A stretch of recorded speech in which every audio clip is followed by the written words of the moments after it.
Hello, good morning. My name is Jared McElwee, and you're very welcome to Phil Fisher's webinar. We might just give it a moment or two as I see that people are still joining, so please do bear with us. Thank you.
Okay, good morning again. This is Jared McElwee from Phil Fisher, and you're very welcome to the second in our series of webinars on chemicals and Brexit, and specifically this webinar on REACH in the UK post the implementation period.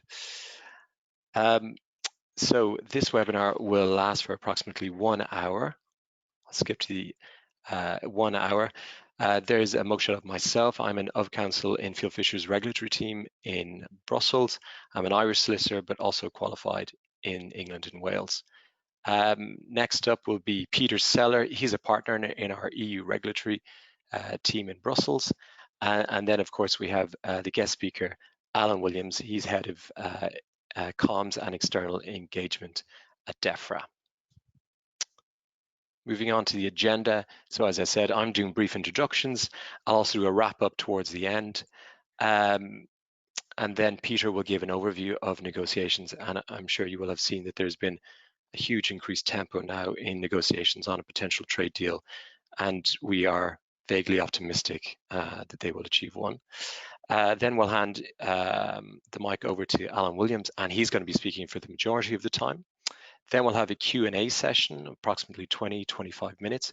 So if you have questions, please do send them in now. You can send them in via the questions box, and we'll do our best to address all questions, but please do bear in mind that we generally do get a lot of questions.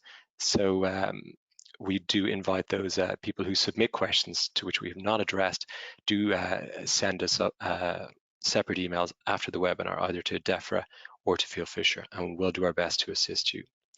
And then we have a brief wrap up towards the end. Okay, I'll now hand you over to Peter Seller, who's going to give us an update on negotiations. Thank you very much.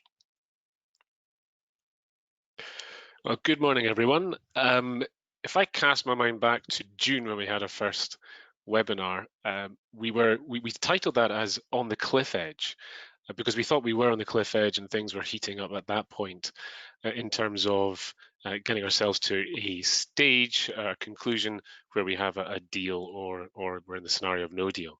And now we're 3 months later, and we really are still in the same place. Not much, frankly, has happened over the summer period.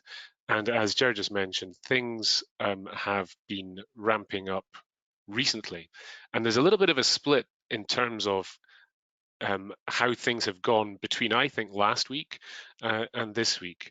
So last week we had this, and I've entitled it Australia, Here We Come. We had Prime Minister Johnson on the 16th of October, coming out with a formal statement in which he said that he had concluded that we should all get ready for January the 1st with arrangements that are more like Australia's, based on simple principles of global free trade. So that's effectively saying, let's all prepare for a no deal. And of course, the use of the word Australia and constant reference to Australia is to allow people to conjure up in their minds sunny climes and barbecues on the beaches and everything's going to be fine. You could have used Afghanistan, but in actual fact, Afghanistan has better set of terms of trade with the EU than Australia does. Suffice to say, Australia's code for, as I said, no deal, and that was the rhetoric last week. The rhetoric has died down this week, and I think the reason for that is that they're in negotiations. They're negotiating today in London, tomorrow in Brussels. I assume that will continue for the few days thereafter and over the weekend, possibly virtually. And there may be a potential, this was floated by EU leaders as a concern, that it sort of bleeds into at some point next week after the US presidential election. Because if, depending on who wins it, if it's Biden, then that's bad for the UK allegedly, in which case they will probably focus more on trying to get a deal with the EU. If it's Trump, then Johnson can say to himself, well, it doesn't matter what happens with the EU, we're going to have a great deal with the US. Now, that's been debunked by Johnson himself. He said that's just a nonsense. And indeed, he tweeted yesterday afternoon about something to do with Australia and how wonderful it is, etc. So again, the rhetoric is there in the background. But realistically, Michel Barnier for the EU and David Frost for the UK are sitting around the table and they are trying to get a deal across the line. But those are the key differences remain: state aid, access to fishing waters, environmental labour standards, who governs any dispute.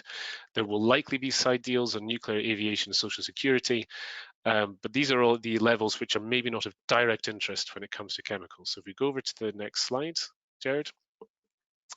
The good thing about the chemicals regime and where we are is that the UK has done a pretty solid job of setting up its identifiable and understandable separate REACH regime.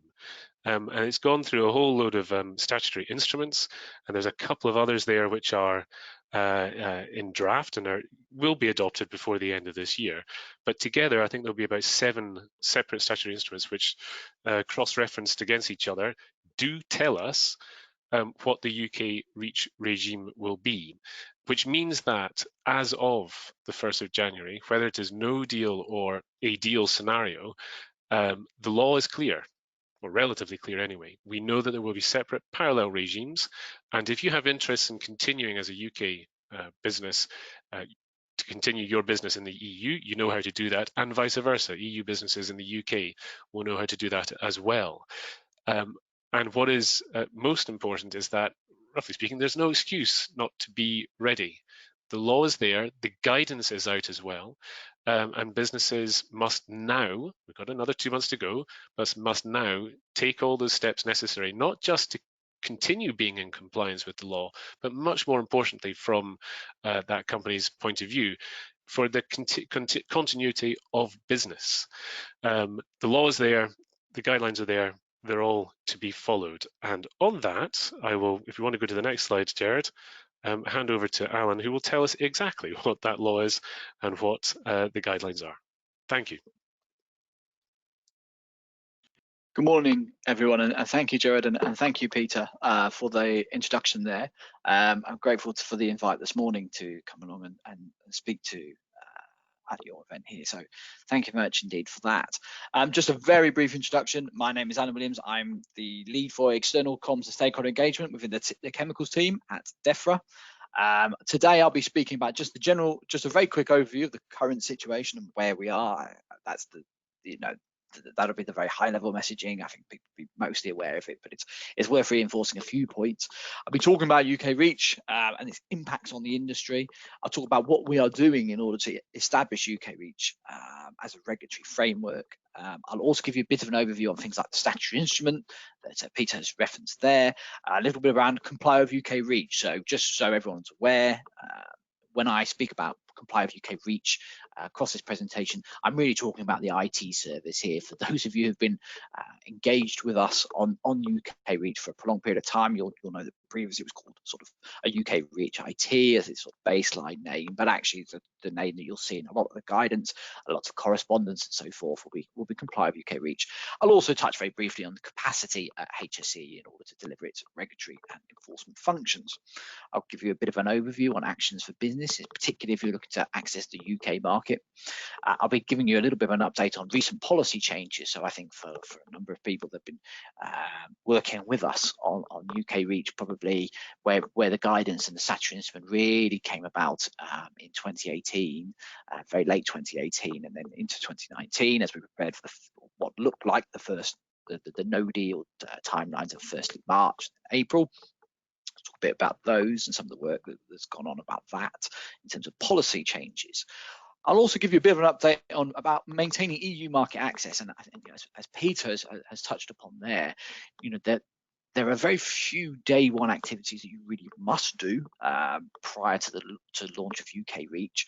But in terms of actually what you can do to maintain EU market access beyond the transition period, you can do things now, and we'll go into a little bit more detail on that. I'll also talk about data sharing and our approach to data sharing and guidance, and we're cognizant of some of the challenges around that data sharing discussion. I'll give a little bit of an update on negotiations. I'll also just give you a bit of an overview of any last sort of checklist activities that you might want to just undertake with your supply chain and general contacts. And then I'll just provide you a bit of an update on guidance that's happened this week. Could I please have the next slide? Wonderful. So here's the really high level stuff that everyone will be aware of. The UK left the EU 31st January 2020 and entered into the transition period. So really one of the things we do encounter with some of our stakeholder engagement is people are still sort of very preoccupied with the idea that we are leaving the EU, etc. And you do sometimes see that in some of our correspondence. We very much have left, and we are now into this transition period where most of the rules and regulations have broadly stayed the same, and we're looking to negotiate that sort of future relationship with the EU. At the moment, as you prepare for UK REACH at the end of the year, there are actually very few activities that you need to do in order to be ready on day one once the service launches, 1st of January 2021. Quite a lot you can do to prepare, quite a lot you can do in order to sort of get your knowledge up on UK REACH, but actually very little you'll need to do from a practical point of view. That's not quite true in terms of maintaining European market access, but we'll touch on that slightly later in the presentation. And the transition period will be ending on the 31st of December 2020. It's a question we do get asked. Is there any scope for the transition period to extend it? I think this government has been really very clear that there really is no scope for that, and therefore people should very much be preparing with the 31st of December in mind. Could I have the next slide, please? Thank you ever so much indeed.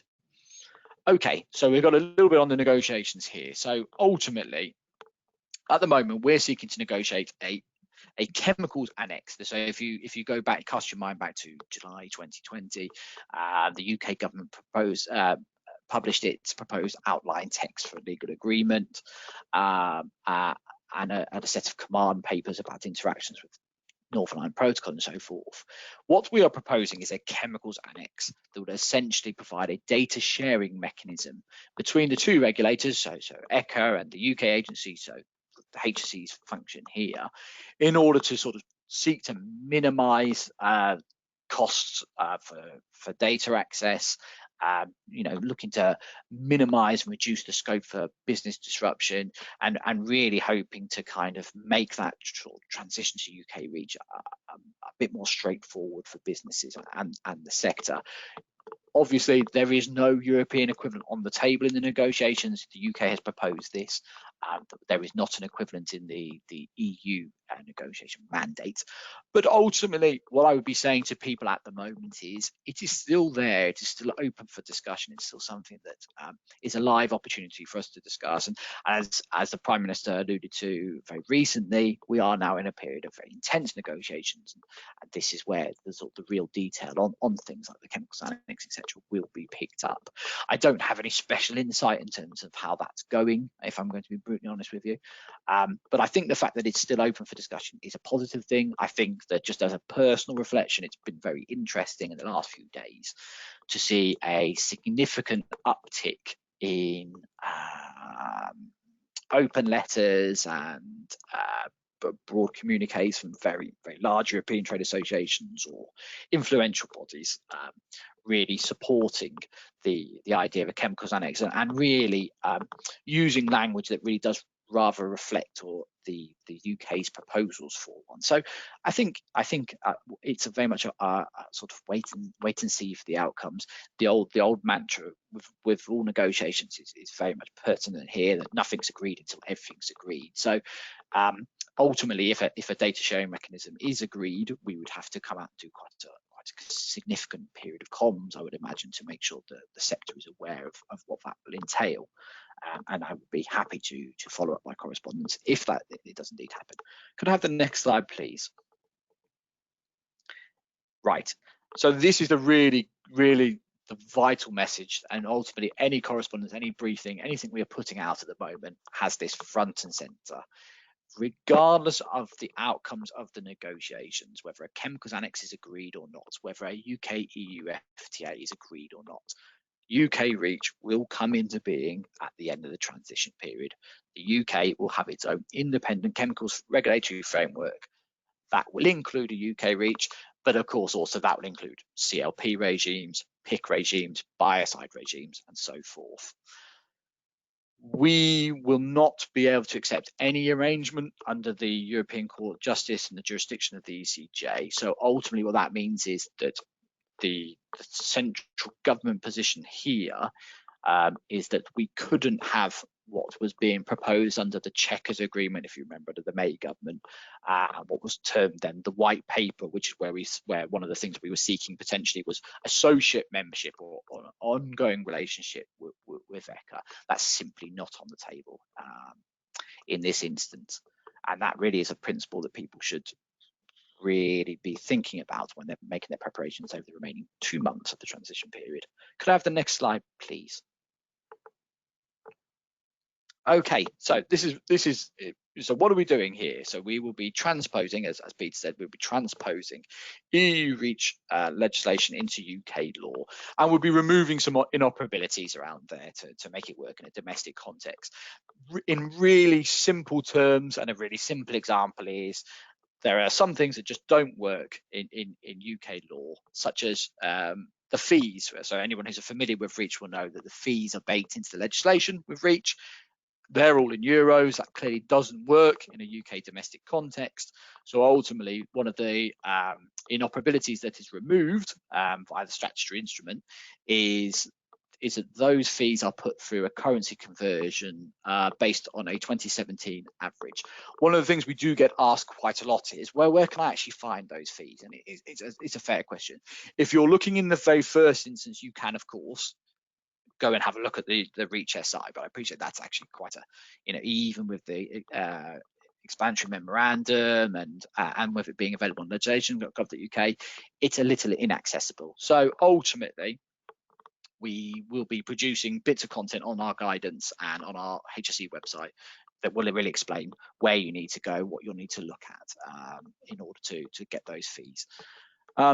What we absolutely intend to do is to mirror EU REACH far as possible in terms of when we move that legislation over. We will be retaining the core principles around REACH. We'll also be retaining lots of things a bit like the last resort principle for animal testing, as an example, no data, no market. And of course, that leads into discussions around data sharing and so on. And I'll go under a bit more detail later on this in the presentation. Ultimately, the Health and Safety Executive, so that's the HSE, they will be the UK agency under UK REACH. So they will essentially be what ECHA is to the member states. Could I have the next slide, please? Excellent. Thank you very much indeed. So what does this mean in really basic terms? It means that we will have a REACH system, a REACH regulatory framework. The EU will have a regulatory framework called REACH as well, obviously. So for basic terms, it's EU REACH, UK REACH. but they are entirely independent from one another. They do not interact in any way. If there is a data sharing mechanism agreed, I suppose the biological sort of step there is that, yes, you would say there's going to be an interaction based on how that mechanism will work out. Again, the details for that would come out of the negotiations, but from a broad point of view, if you're looking to maintain your EU market access, you need to be compliant with EU reach. And if you're looking to maintain your GB market access, you'll need to be compliant with UK reach. You'll notice I made a slight distinction there with GB. That is because, of course, under the Northern Ireland Protocol, Northern Ireland would be within the EU reach regulatory framework.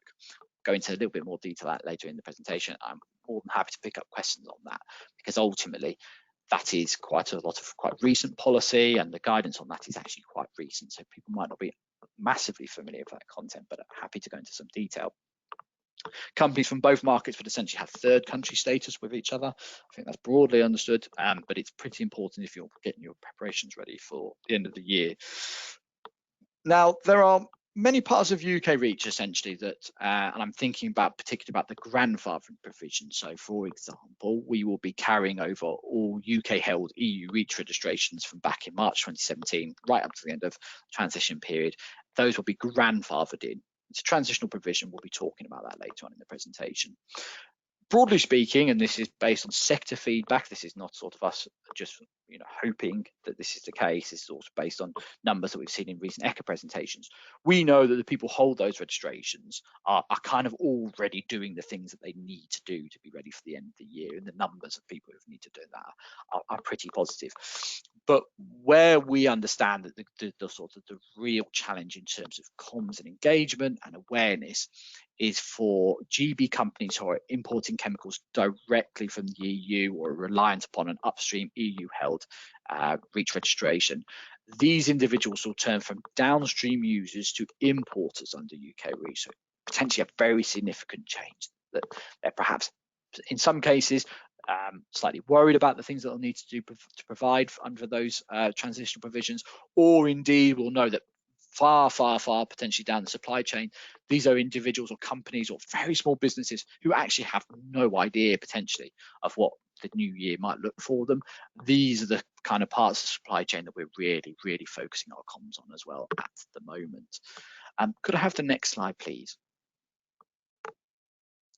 Thank you. So I've touched on transitional provisions there. So ultimately, you've got UK reach does not create a cliff edge. People have a period of time at the end of the transition period to come into compliance with UK reach. Now, so we're getting into a slide here. Most of the stuff that I've already gone through there, people have heard perhaps quite a lot over the no deal preparations back in March 2019, and then ultimately at the end of last year, 2019, and then throughout the transition period. But the transitional provisions have changed slightly over the recent months, and they've been extended. And I'll go into some detail on that now. What hasn't changed is the grandfathering provision.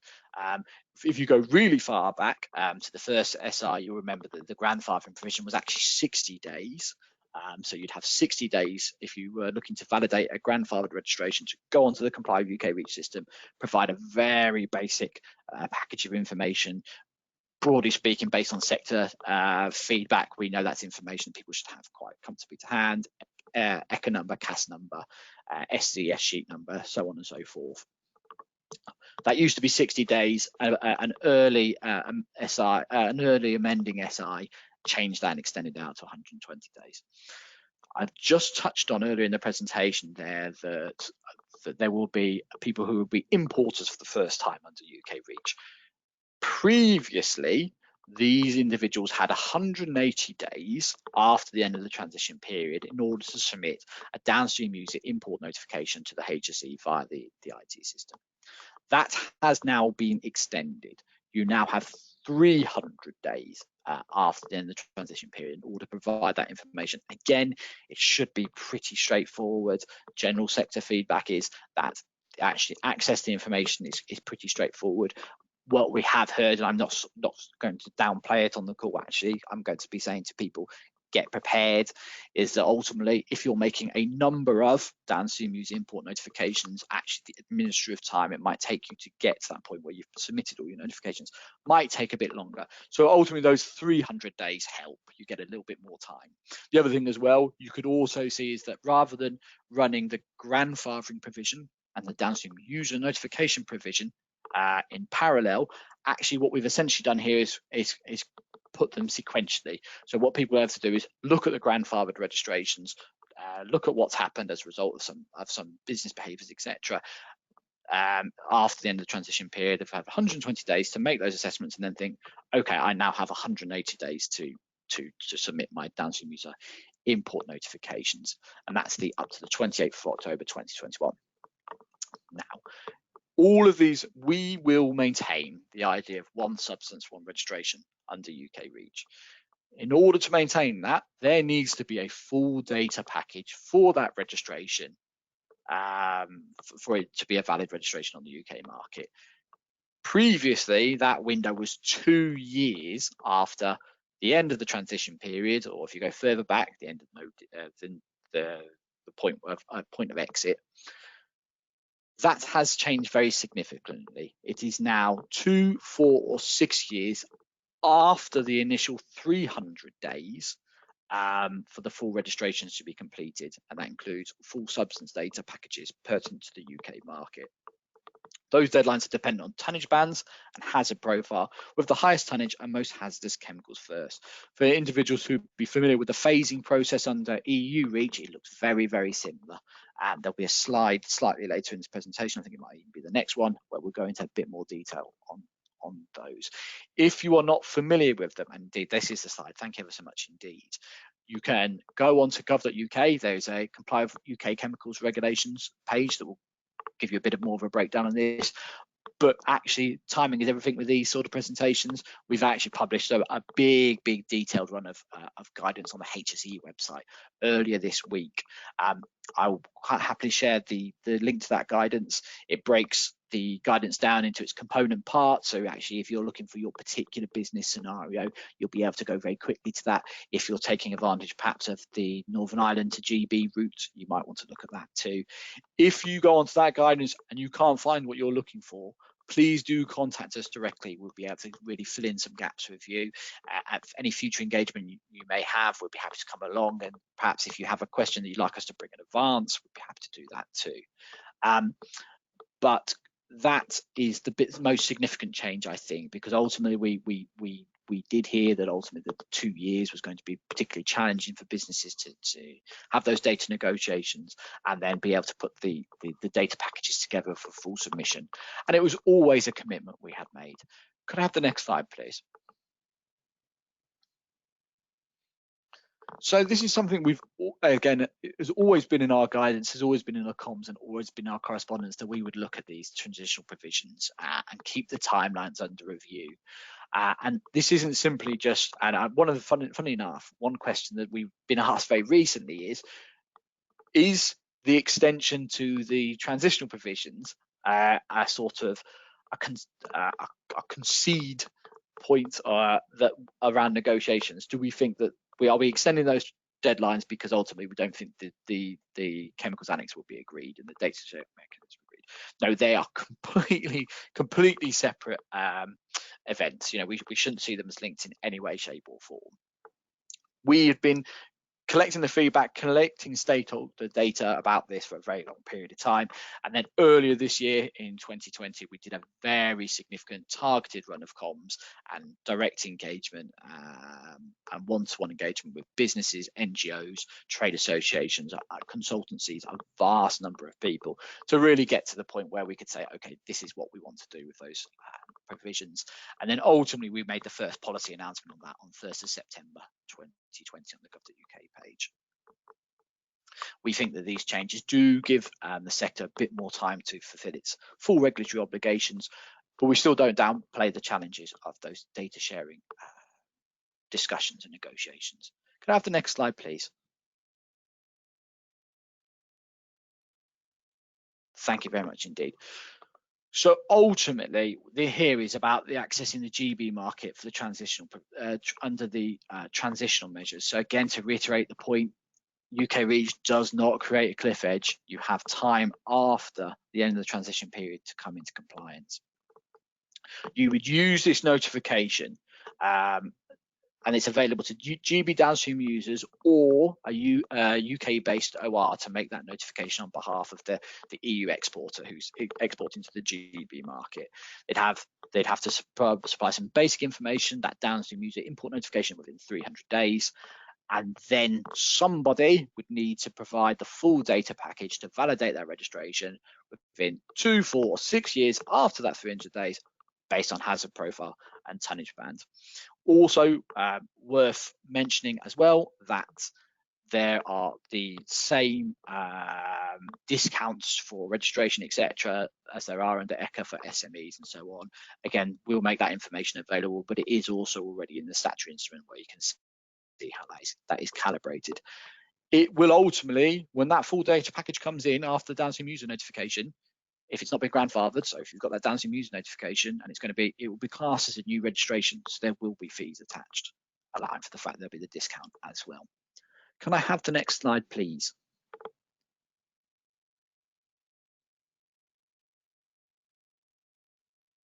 Yep, no problem at all. And I've already talked about being able to use an OR, but actually let me take this opportunity as well to talk about what a Northern Ireland-based business will be able to do under UK Reach. So one of the things that's in the statutory instrument is a Northern Ireland-based legal entity will be able to provide a notification, so directly to the agency, without their GB-based customer having to take on that obligation. So it's quite a significant change, and it's one that we've just sought to clarify over using the SI and in guidance.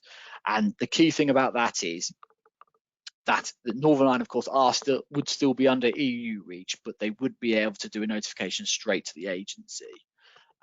Without having to make sure that someone on the GB, who's the sort of recipient of the chemical in the GB market, undertakes the full regulatory obligations for them. So again, if you are taking advantage of that provision, do let us know. It'd be really helpful to know if you intend to do it or you'd like a bit more information around it. The other thing as well is if you are looking to export from the GB market out via Northern Ireland, you do need to make sure you've got an EU Reach registration. Ultimately, if you're looking to export anyway into the EU market, you'd have to be compliant with EU Reach regulations. But again, so if you're exporting something from GB to Northern Ireland, that is something you could do. You need to look at pre-day one to make sure you're compliant with EU Reach. Again, this would be a new registration, so it would be subject to fees. Could I have the next slide, please?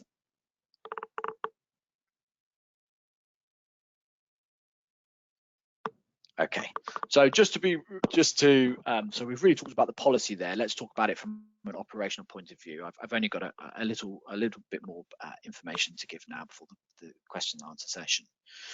If you are looking to register a chemical with UK Reach or with EU Reach, you need to make sure you've got one for both markets. So if you're looking to maintain a registration with EU Reach, you need to use their Reach IT system. If you are looking to register in the UK, you would use the Comply with UK Reach system. So it's a standalone IT system. Now, for those of you who have been engaged with us on this for a very long period of time, you'll remember that we used to make a commitment around critical functionality for the IT system. Essentially, it would be able to do exactly what it needed to do on day one, and we always made a commitment to essentially iterate upon that in the future. Actually, now we are significantly beyond that point. The IT system is now capable of doing things like joint registrations, substance inquiries, being able to facilitate communication between various different parties during their discussions and so on. There's a slide slightly later in this presentation that will go into that as well. Could I have the next slide, please? Because I'll go into authorizations in a bit more detail there. Thank you. So existing authorizations for UK held authorizations that are currently in date with the correct sunset dates and will be grandfathered into UK Reach, and they'll come in over automatically and we'll maintain those. For For those authorizations, in order to validate those authorizations, we need some very basic information within those first 60 days of UK Reach coming into force. Also, for Northern Ireland-based ones, so again, the same point about it still being under EU Reach, those will also remain valid under EU Reach. If you are looking to make a GB-based authorization after day one, you would apply directly to the UK agency for that. One thing we have noticed in recent bits of comms and communication is that there are certain parts of the sector that are just looking at their authorizations and finding out when, say, the sunset dates or the latest application dates fall. If you are subject to an authorization or you hold an authorization, I would strongly recommend you check the dates for those to make sure that you understand who you need to apply to extend it after the end of the transition period. Remember, if you're looking to maintain an authorization with ECHA, again, you'll need to have an authorization there, and you'd also need an authorization for the GB market. Could I have the next slide, please? Thank you very much indeed. So a little bit more about the Northern Ireland Protocol. So talk a little bit about the Northern Ireland Protocol here. So Northern Ireland business will remain within EU Reach. Guidance on this has just been published at the beginning of this week. This means that all existing Northern Ireland-based EU Reach registrations will remain valid, and Northern Ireland businesses will continue to be able to trade into the EU. And EU registrations will no longer be, for the UK registration will be no longer valid in Northern Ireland. That's exactly the same now as with UK held EU Reach registrations. That's why you must transfer those registrations to an EU-based entity. Can I have the next slide, please?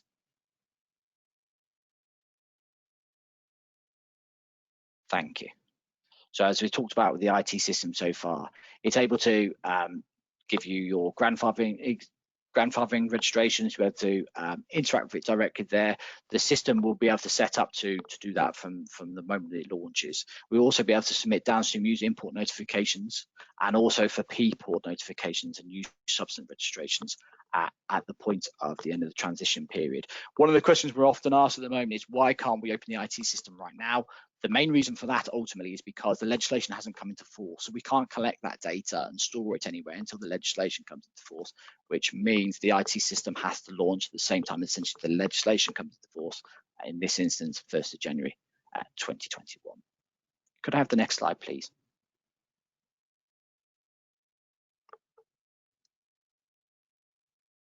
Okay, we've just for the interest of time here, yes, joint registrations is something we will be maintaining under UK Reach. The IT system will be able to do that.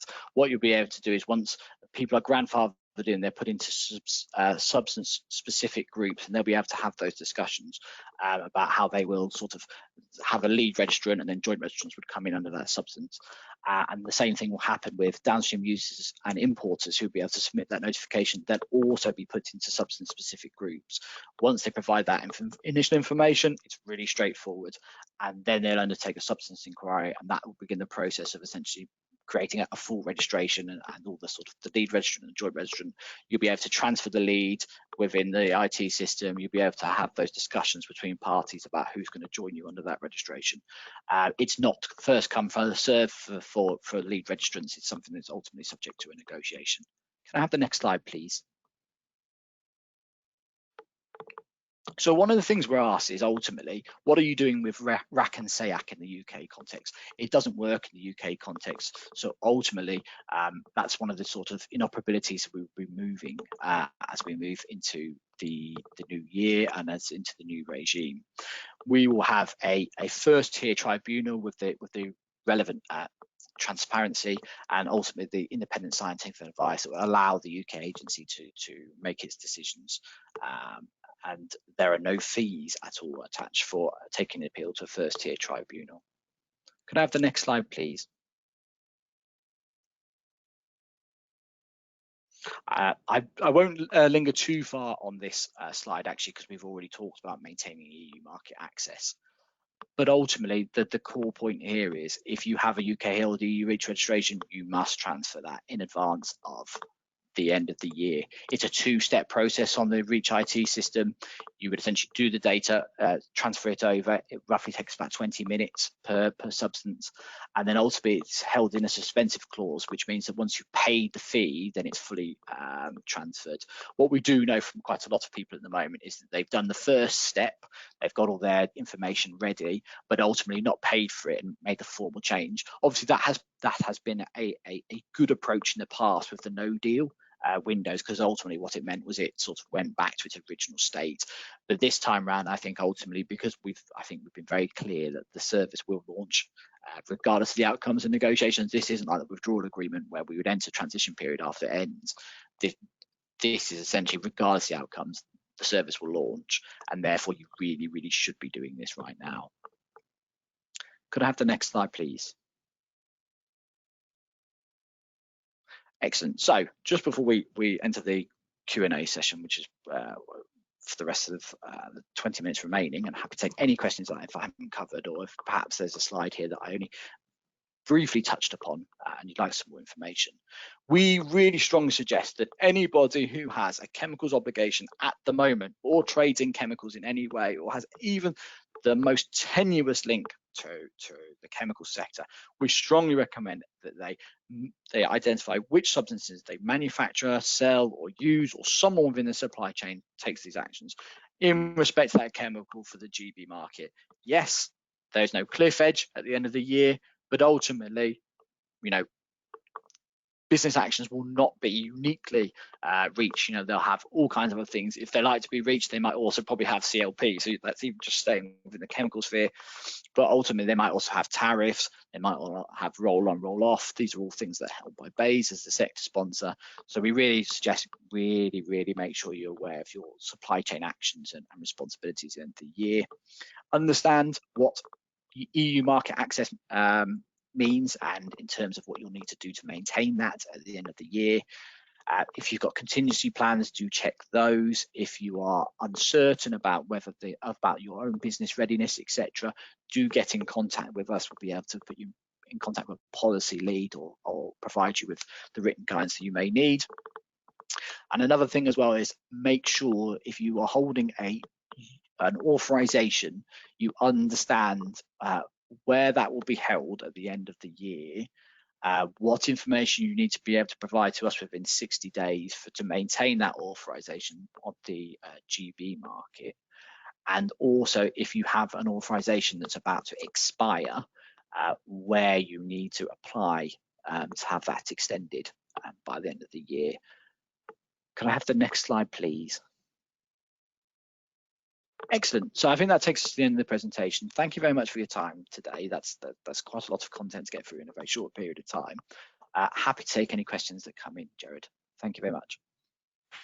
Great. Thank you very much, Alan. That was a very comprehensive overview, and there's a lot of information in there. I realize you went through a lot of it quickly because we're under time pressure. But to let everyone know, if you want to go back over the slides, we will be circulating it to everybody, so you can go back over it. Okay, so we've already got quite a few questions coming in. As I said, we'll attempt to get to them all, but that's probably not going to be possible. But let's get underway. Alan, to start off with, then we have one. This is one on, I think, division of competences. So, why have DEFRA been publishing updated guidance for UK Reach when HSE is going to be the regulating authority? That's a really good question. Do you know what? I've never been asked that one before, so that's a great way to start. So ultimately, DEFRA own the policy for Reach. In fact, DEFRA own the policy for Reach, and DEFRA also own the policy for detergents. So ultimately, we would publish the policy updates and the content, and of course, we work collaboratively with the HSE and also the Environment Agency to produce this guidance. We also work with our devolved administration colleagues to make it fit for purpose and make sure the language is appropriate to be used in a sort of a very neutral sense. The really key point here is that DEFRA holds the policy and the regulatory policy responsibility for Reach. If you look at an even wider distinction, BEIS actually hold the sector sponsor responsibility for chemicals as well. So BEIS for sector sponsor and broader sort of health and growth of the sector. DEFRA for REACH as the regulatory responsibility, HSE for sort of the enforcement compliance aspect of it. But that's the distinction. Okay, thanks very much, Alan. I sometimes, I wondered what the role of BASE is actually a few times, but yeah, thanks for pointing out for me as well. No problem. Can I just build on that answer then? So actually, one of the things we do with our comms products in particular is think actually, people are not just going to interact with REACH as their first step if they're importing or exporting a chemical. Once they're, if they're crossing a border, for example, they are going to have border interactions. They might have roll-on, roll-off. They might have tariffs. They might have anything in terms of where they might store that chemical.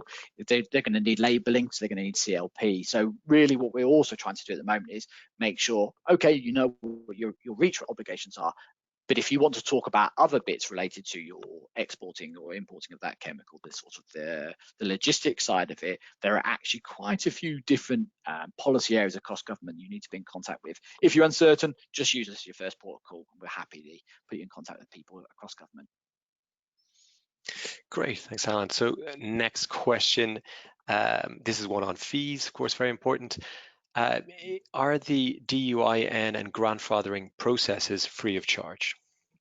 Yeah, there's no fee for downstream user import notifications, and there's no fee for grandfathering. Where the fees come in is because ultimately there's no obligation under someone who submits a notification for it to be ultimately followed up with a full registration. There has to be a full registration for that substance, but it doesn't necessarily have to be the person who submits the notification, because ultimately you can imagine a situation where perhaps lots of people might put notifications in, which creates that kind of substance group they're put into. The fees come in when the substance gets its full registration within those time limits we talked about at the beginning. So that's where the fees will come in. Nothing for grandfathering and nothing for downstream user import notifications. Great. Thanks very much, Alan. Again, on grandfathering process, is this automatically done by UK authorities? So what we will do with that one is we will automatically grandfather a registration over a UK held EU REACH registration. But in order for that registration to be validated, so the holder of that UK held, what was a UK held EU REACH registration, but is now a grandfathered UK REACH registration, they do still need to go onto the HSE website, onto the Comply with UK REACH IT system, submit some really basic data against that substance, and that is what essentially validates that registration. Okay, thanks very much. So I can give a bit of a broader context on that. Apologies. The reason why it can't just be automatically done is because ultimately ECHA cannot give us the data. It's not in their gift to give it over to us in that sense. So there still has to be a process where the UK holder of that registration goes on and validates the registration. Okay. Yeah, thanks for walking us through the practical steps. More a question now on, I would say, the legal end of things. So I'll direct this to you, Peter. What arrangements are in place to replicate the dispute resolution bodies of ECHA, the BOA, and so on? Okay, Alan made reference to the new system which has been in place for when you have an appeal against an ECHA decision. It would be not an ECHA decision, obviously it'd be a different decision here in the UK. And he referred to the first tier tribunal. The first tier tribunal is made up of different types of chambers, and I understand it's going to be the general regulatory chamber to which such appeals would go. So instead of the sort of well-trodden and well-known, certainly for us lawyers, process where you go to Helsinki and you have the ECHA appeal board, we will now have something called, as I say, the first tier general regulatory chamber. And the concern, if I start with the negative, well, no, the positive is we've got a well-trodden system. We know that system here in the UK, and it works for all sorts of regulatory matters, whether it is specific environmental or gambling or charity questions or whatever else. The first tier process is well established and well known by lawyers. But I think where I have concerns is that the process is necessarily sort of typically English law, Scots law adversarial. So it's a real sort of nitpicky adversarial process, which is potentially going to be a lot more costly, and it's going to be done before judges who probably have never ever picked up the REACH regulation, UK or EU equivalent, or biocides, as the case may be. Whereas you can contrast that with the current situation in the ECHA appeal board, where you have real experts, people who've been living and breathing that particular law for a very long time, and where the process is geared towards, I'm going to sound a little bit obsequious, getting to a decision which is a really good comprehensive decision where you really feel you've had your day in court. We'll see how it all pans out. As I say, the system is set up. It's good that we've got a system, but it naturally lurches into this sort of UK adversarial process, which I have my misgivings about. Maybe, Alan, you want to spin it a little bit more positively, but we'll see how it all fleshes itself out in due course. No, indeed, and I think all that's fair. I think one of the things the obvious point here is that we as with all the policy areas at the moment, we simply weren't going to be able to continue under the ECJ jurisdiction. So ultimately, yes, of course, we were going to have to default to a domestic equivalent. The other thing I would say as well is that the independent scientific advice process and the general information that goes into these appeals processes and anything along those lines is based on, and it does factor in people who have, of course, got quite extensive experience with EU REACH, the domestic capacity and previous experience won't expire overnight on the 1st of January 2021. So I suppose that is always a positive as well. The HSE will also have the financial backing and resources available that it needs in order to get to the point where it needs to make these decisions as well. But again, yeah, no, it's totally fair. It will be a new regime and therefore a new process. Great. Moving on to the next question. Alan, I think this is more for you. Do you have any information on when UK manufacturing sites can transfer their REACH IT legal entities to an EU-based only representative? Yes, I do actually. That's a really good question. So ultimately, as we spoke about a little bit earlier, this is actually one of the few activities that people can do right now, pre end of transition period. And of course, it used to be called the Brexit window,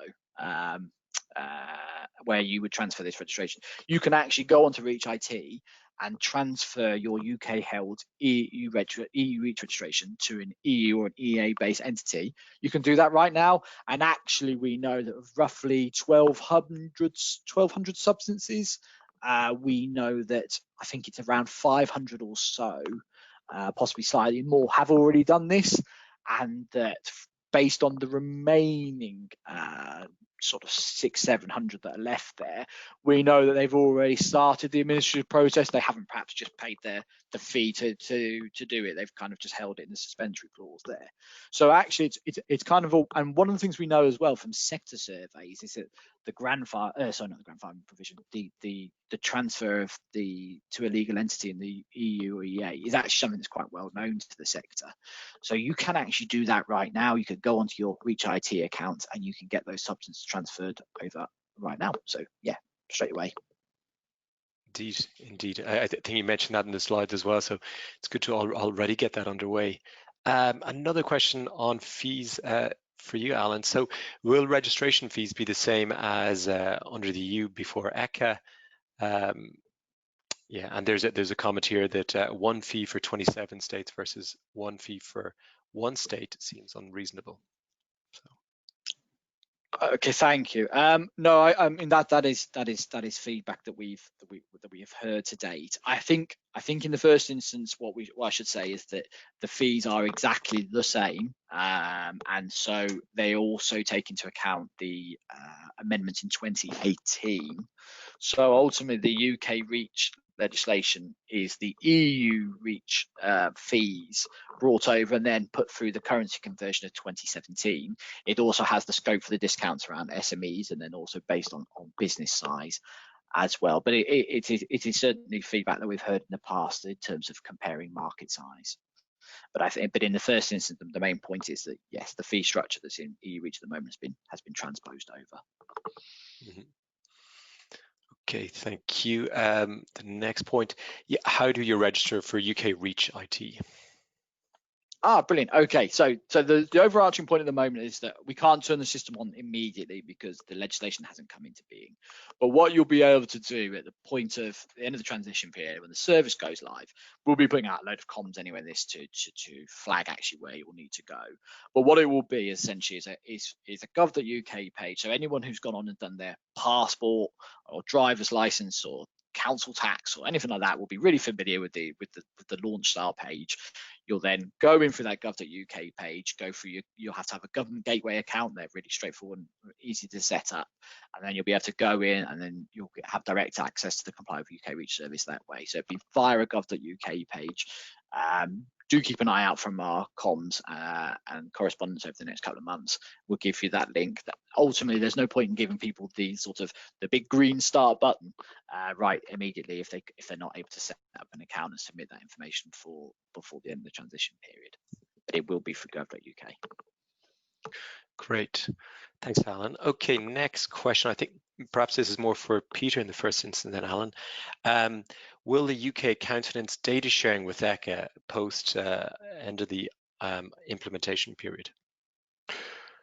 So from a legal point of view, I guess you've got two things in train. It depends on what's happening with the negotiations, and let's fingers crossed, pick up on your note of optimism, Jared, right at the beginning of today's webinar, where you said that we're vaguely optimistic of there being a deal. Well, if that deal includes the chemicals annex as proposed in the draft negotiating document, then that would involve that cooperation, in which case post 1 January 2021, I think the idea is to actually have that in place before the end of this year. But if they all agree to cooperate, then that would mean hopefully that HSE, DEFRA, the UK would be able to share and have access to data currently held by ECHA and vice versa, I assume. I guess from the point of view that such a deal is not struck this week, next week, or whenever it is, there's still a legal mechanism which allows for cooperation between the European Chemicals Agency and third countries, so and third country governments and associations, and that's under Article 120 of the REACH regulation. So it could be that while the detail might not be ironed out in time, in due course, next quarter, who knows, next year anyway, that there may be a political will also to look at Article 120 in that specific context and still try and get an arrangement to allow for access and cooperation between the agencies. That said, that's the legal stuff. Maybe Alan, from a policy point of view, I don't know if you're able to comment on that. I thought that's really interesting. Thank you, Peter. I mean, actually, if you go back to the initial legal text and the position papers back in the summer, when it talks about the chemical annex, it actually talks about it in the context of Article 120. And I think when we were having discussions with people at the beginning of the year about what potential positions we could take during the negotiations, the scope under Article 120 to share that with a third country was something that was obviously taken into account.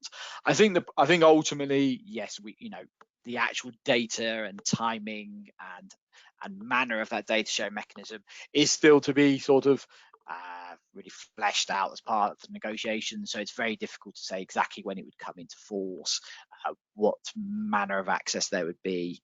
One of the things, of course, is you've got the slight complications, the fact that ECHA hold like snapshots of the data, but they don't necessarily, it's not within their gift to share it in certain respects, apart from, say, under the exception of Article 120. So quite a long way to go, I think, to talk about the manner in which that data would be shared. But I think the broad principle stuff is, yes, we would strongly recommend that a chemicals annex is adopted, and we think it's very positive indeed that the industry and trade associations and so forth have been quite so positive in supporting that outcome, especially in recent weeks. Great, thanks very much, Alan. Peter, one last question, because we're pretty close to the to past now. For substances that are not covered under DUIN and grandfathering processes, for instance, if you want to import a new substance into the UK, I mean, what's the process for this? Will there be a transition process, notification process, and extended registration deadline as there is for the other processes? And if so, how do you collaborate with later registrants?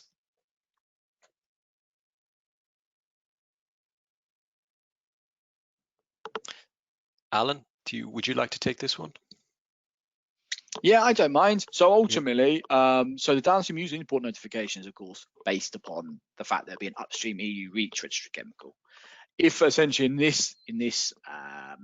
this example here, you're actually talking about a sort of new to market substance, aren't you? You're talking about one that's never actually been registered with EU REACH. And let's say, I don't know, let's use an example. It's come from China and it's being exported directly to the UK, and having never touched down on an EU member state. Ultimately, that's a new registration, right? So you would have to submit a full registration dossier for that. There are no transitional provisions for that because ultimately it's a novel registration.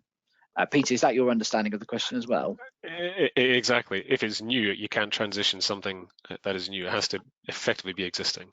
So you just have to go through, bearing in mind that the REACH regulation has just effectively been copy-paste as part of UK law, with obviously changes to replace community with UK, etc. Then all the usual requirements which apply to a new registration will apply. So maybe the key there is to, apart from anything else, if this is envisaged for sometime next year where you're going to fall foul of those new registration requirements, one way of avoiding that is to do it now and get yourself, if it's possible, you've got timing, a registration in place in the EU, which you can then transition. But perhaps that's too late. I think that's absolutely right. Yeah, if it could have been caught up in the grandfathered registrations, if it was a UK held one, or indeed if it was just as you say, relied upon a doing notification for upstream EU REACH registration, that would be ideal. I think you're running out of time if you're planning to do that, but yes, that would absolutely be the ideal, I would say. Okay, thanks very much both for that. That's interesting, and perhaps one of those questions that we don't normally get within the context of UK REACH, so interesting to take a step back for new substances. Okay, well, I'm sorry, everybody, we haven't been able to address all questions, but we are out of time, unfortunately. So as a wrap up, everybody knows, of course, the IP period or the transition period will end at the end of this year. So please do take care.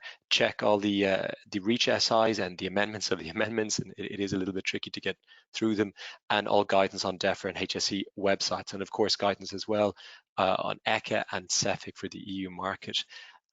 Secure data rights and letters of access, and make sure they extend to the UK. And check that.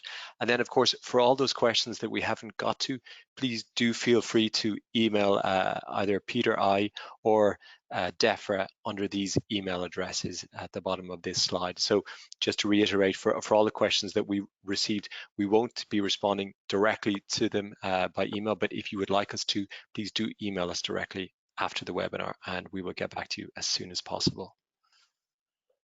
Okay, thank you very much for attending. I've hoped you enjoyed the webinar, and thank you to Peter, and of course, thank you very much to Alan as well. And we really appreciate you coming on board today and addressing questions. And we will be circulating this presentation to everybody so you have it for your own records.